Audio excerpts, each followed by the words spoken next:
Week 16 kicks off with Alex's dinner.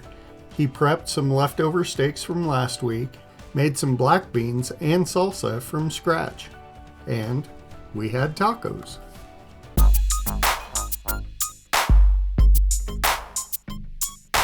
Last night, I finished The Whispering Night by Susan Dennard, and it is the last in the Luminaries series, and I liked it a lot.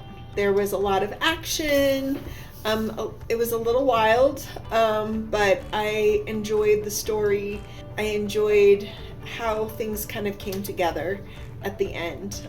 I would say that the Luminaries series was one that is worth reading, and I thought the world building was really interesting.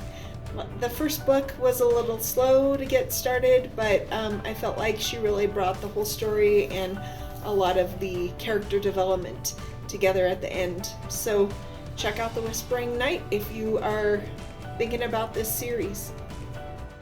A few weeks ago, we found this great clock in storage at church.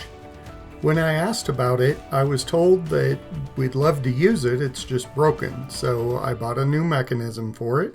Now we just need to find a place to hang it.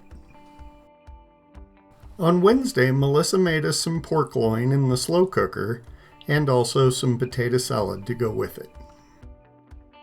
On Thursday through Saturday, Melissa and I, along with several other members of our church, attended the Evangelical Covenant Midwest Conference at Centennial Covenant Church up in Littleton.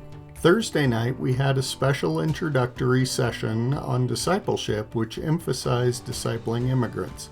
It was challenging, but really exciting to hear what some of the churches in our denomination are doing in the Denver area.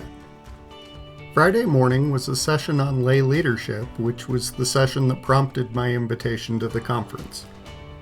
It was nice that with tourists coming to town, they also brought some snow with them. Then, after a quick lunch, we went to a session on evangelism focusing on hope.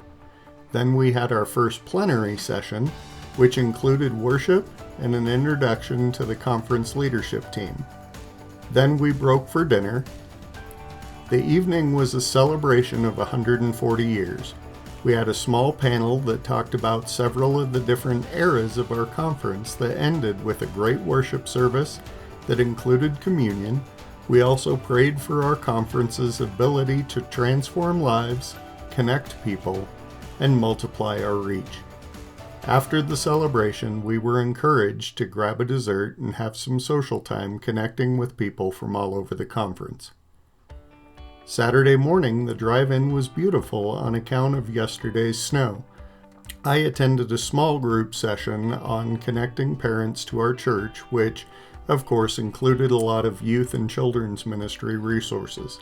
I thought that it was cute that Unite, our large conference-wide youth event this year, will be taking place in Lincoln, Nebraska.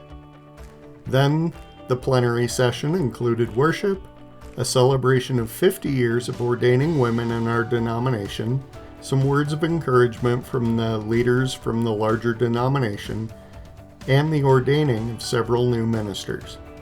Then we had a long, boring business meeting, but it finished up with an appreciation of Centennial Covenant Church for hosting the event.